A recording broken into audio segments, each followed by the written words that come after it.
A paz do Senhor, meus irmãos, vamos para mais uma aula do nosso curso. Hoje vamos estudar o livro de Isaías. O título do livro de Isaías recebe o nome, do seu autor, que é Isaías, cujo nome em hebraico, Yeshayahu, significa Yahvé é a salvação. O nome de Isaías, ele expressa bem o que é o tema do livro, mostrando a salvação que vem de Yahvé. E esse também é uma constante, essa também é uma constante nos livros dos profetas, Geralmente os seus nomes têm tudo a ver com o conteúdo do livro. Vamos aqui para o cenário histórico. Data em que foi escrito, 740 a 680 aí, aproximadamente. Isaías profetizou por mais de 60 anos,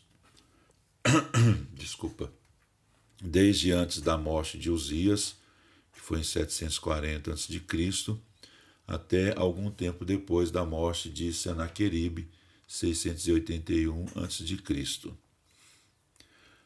Ele escreveu a maior parte do livro, do capítulo 1 até o 39, durante os reinados de Uzias, Jotão, Acás e Ezequias. E o restante dos capítulos, capítulo 40 até o 66, durante o reinado de Manassés. O cenário político. Do ponto de vista internacional, o cenário era a ascensão do poderio assírio. Do ponto de vista nacional, foi uma época de opressão e caos. O reino do norte, Israel, deteriorou-se.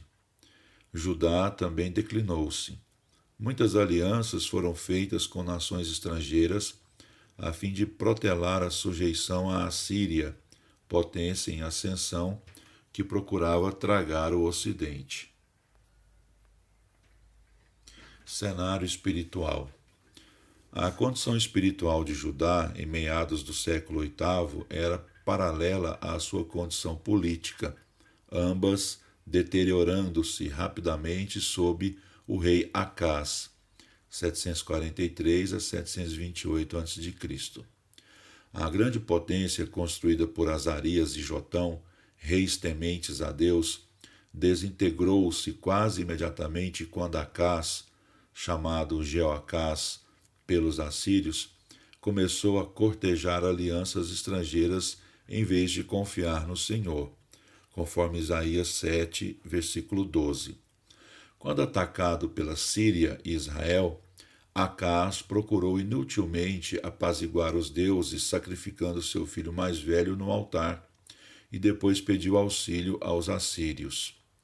Como resultado, tornou-se vassalo da Assíria. Perdeu Elate para os edomitas, que dava acesso ao Mar Vermelho, bem como parte do Neguebe para os filisteus. Substituiu o culto a Jeová no templo por uma idolatria estrangeira. A ascensão de Ezequias ao trono de Judá trouxe um movimento de reforma. Ele celebrou uma Páscoa sem precedente, a qual foi honrada por Deus em virtude das boas intenções para deter o julgamento divino, conforme 2 Crônicas, capítulo 30, versículo 1 até o 13. A reforma promovida por Ezequias livrou Judá do castigo igual ao de Israel, que foi destruído em 722 a.C. Todavia, as alianças com o Egito e a Babilônia, feitas mais tarde por Ezequias, trouxeram a agressão contra Judá por parte da Assíria, que acabou cercando Jerusalém, ameaçando destruí-la, até que o rei aceitou o conselho de Isaías e confiou inteiramente no Senhor para o livramento.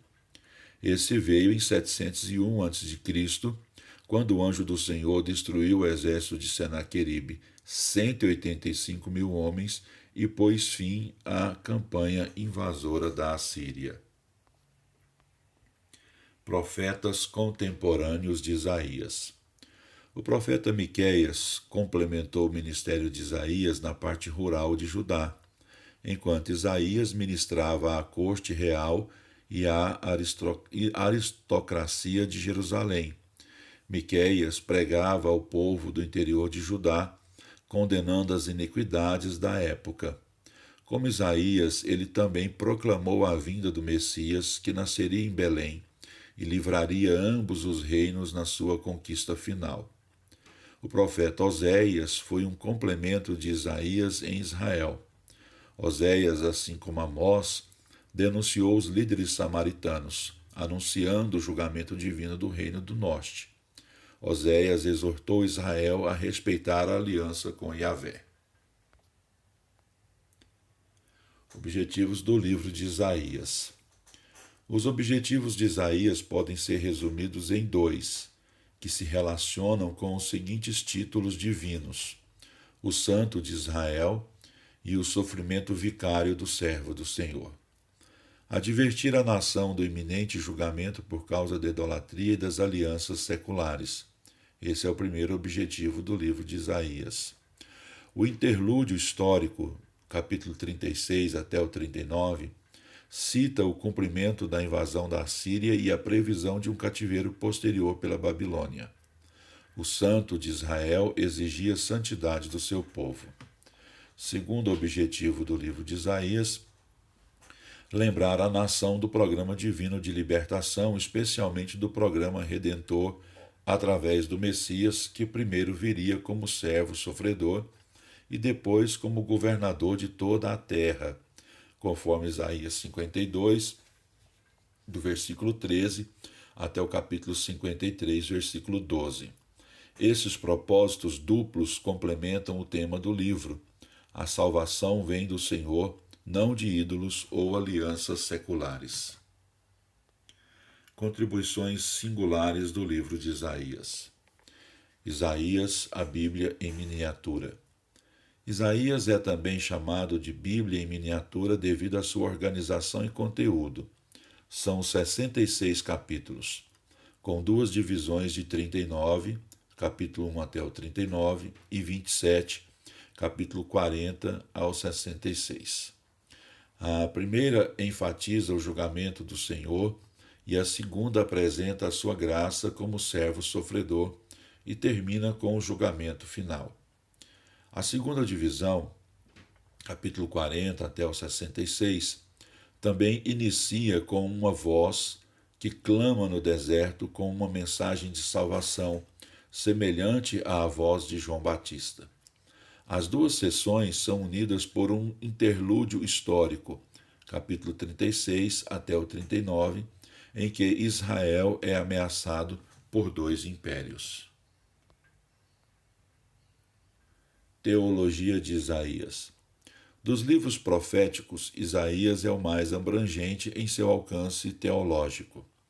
As suas profecias vão desde a situação de Israel na época, passando pela queda de Israel, reino do norte, e de Judá, reino do sul, pelo regresso promovido pelos persas até a vinda do Messias, sua vida e morte, pela dispersão de Judá, pela nova reunião em virtude do arrependimento e pela bênção do reino na era messiânica. As profecias de Isaías sobre o Messias citam mudanças em todas as esferas da vida humana, espiritual, nacional, internacional, econômica, geográfica, cósmica e do reino animal. Santo de Israel. Isaías refere-se ao Senhor como o Santo de Israel, Kedosh Israel no hebraico, e essa referência aparece 25 vezes. A expressão vem do comissionamento de Isaías, no capítulo 6, versículo 3, onde os serafins citam o Senhor como Santo, Santo, Santo. No hebraico, 3 vezes, Kadosh, Kadosh, Kadosh, que funciona como um superlativo, que seria a expressão Santíssimo. Poderoso de Israel, Avir Israel, capítulo 1, versículo 24, e o Senhor dos Exércitos, Yahvé Tsevaot. A santidade e o poder divinos sempre se complementam. Todas as subsequentes profecias de julgamento e livramento relacionam-se com essa definição de Deus, que é poderoso para salvar, mas não livra quem resolve viver em pecado. Redentor de Israel. A expressão hebraica para Redentor de Israel é Goel Israel. Ela aparece, em Isaías 41, versículo 14, até Isaías 63, versículo 16. Esse título é usado por Isaías 13 vezes. Esse título, em 17 referências do Novo Testamento, é alusivo à obra redentora de Cristo. Redentor, no hebraico Goel, é aquele que redime ou compra uma pessoa ou propriedade, conforme está lá em Levítico 25 e 27. O uso de Goel em Isaías tem dupla referência. Primeira, libertação de Israel, uma nação escrava de inimigos estrangeiros, conforme os textos aqui na página. Redenção espiritual para os que se converterem, Isaías 59, versículo 20. O termo Salvador, Yeshua, no hebraico, é também utilizado 8 vezes em Isaías 43, 3, Isaías 43, 11, etc. O nome Salvador, o termo Salvador, é um nome usado para Cristo no Novo Testamento. Então, o nome Jesus, em aramaico, é Yeshua. O nome Jesus, também em hebraico, pode ser o nome Yehoshua. Todos dão a ideia de Salvador, ou a salvação vem de Yahvé. Vamos aqui para as confirmações proféticas de Isaías. No ministério de Isaías houve alguns milagres que confirmaram a soberania de Deus sobre os deuses estrangeiros. O oferecimento de um sinal a Acás, capítulo 7, versículo 11, a destruição do exército assírio em uma noite, Isaías 37, versículo 36, o retrocesso de 10 graus do sol, Isaías 38, versículo 8, a cura de Ezequias, Isaías 38, versículo 21. Outra característica do ministério de Isaías foram as profecias a curto prazo, cumpridas na sua época ou nos séculos seguintes. Captura de Israel, que é o mesmo reino do norte, pela Assíria, capítulo 7, versículo 17. Destruição da Assíria, capítulo 10, versículo 12 e 25. Destruição da Babilônia pelas mãos dos Medos, capítulo 13, versículo 17 e os seguintes. Julgamento da Filístia, Moabe, Damasco, Etiópia, Egito e Tiro, capítulo 14 até o 23. Foram profecias cumpridas em todos os seus detalhes. A designação do nome Ciro, o persa, 150 anos antes do seu nascimento, como instrumento de Deus para subjugar nações com a finalidade de restaurar os judeus e reconstruir o templo, demonstra a soberania de Deus sobre o tempo e as nações. Capítulo 44, versículo 28, até o capítulo 45, versículo 6. O resultado de muitas dessas profecias é permanente. Babilônia, por exemplo, jamais foi reconstruída. Capítulo 13 e versículo 20 de Isaías. As profecias ao longo prazo sobre o dia da vinda do Senhor, capítulo 34 de Isaías, a completa restauração de Israel, Isaías 35, versículos 60 até o 62, e os novos céus e terra, Isaías 65, também vão se cumprir, conforme os textos de Isaías 34 e 16, 40, versículo 8 e 41, versículo 23. O cumprimento das profecias a curto e longo prazos é considerado por Isaías como a prova e o direito do Senhor. Os desapontamentos do Senhor em Israel, capítulo 1, capítulo 5 e capítulo 54 de Isaías. Isaías retrata as apostasias na família do Senhor. Isaías 1, o Senhor anuncia que seus filhos tornaram-se delinquentes juvenis, apesar dos seus cuidados. Tornaram-se tão corruptos que Deus os chamou de Sodoma e Gomorra, conforme Isaías 1, versículo 10. Isaías 5, o Senhor apresenta o cântico de lamento sobre Israel como vinha desapontadora. Essa vinha, produziu uvas bravas. Em vez do fruto da justiça, foi encontrada iniquidade. Isaías 54, o Senhor reconhece que Israel, a sua esposa, foi infiel e o abandonou, conforme 54 e versículo 48. Essas três tragédias serão um dia invertidas. Seus filhos reconhecerão o Senhor como Pai e Redentor, conforme Isaías 63 e versículo 16.